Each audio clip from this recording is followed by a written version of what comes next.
नागठाणे येथे कृष्णा नदी पुन्हा एकदा प्रदूषणाच्या विळख्यात, धक्कादायक चित्र समोर. पलूस तालुक्यातील नागठाणे येथील कृष्णा नदीच्या पात्रात दूषित पाणी मिसळल्याने मोठ्या प्रमाणात जलचरांचा मृत्यू झाल्याची घटना घडली आहे. नदीवरील बंधाऱ्याजवळ मृत माशांचा खाच पडलेला पाहायला मिळत आहे. या प्रकारामुळे परिसरात मोठी खळबळ उडाली असून स्थानिक नागरिकांच्या म्हणण्यानुसार गेल्या काही दिवसांपासून नदीत रसायन मिश्रित सांडपाणी सोडले जात असल्याचा संशय व्यक्त केला जात आहे. शनिवारी सकाळी बंधाऱ्याच्या कडेला मोठ्या प्रमाणावर मृत मासे तरंगताना आढळले. त्यामुळे नागरिकांमध्ये भीतीचे वातावरण निर्माण झाले आहे.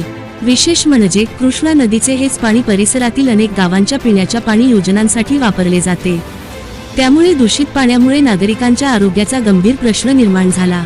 या घटनेमुळे स्थानिक शेतकरी आणि ग्रामस्थांमध्ये तीव्र संताप व्यक्त होत असून प्रदूषण नियंत्रण मंडळाने तातडीने या प्रकरणाची चौकशी करून नदीत दूषित पाणी सोडणाऱ्यांवर कठोर कारवाई करावी, अशी जोरदार मागणी नागरिकांकडून करण्यात येत आहे.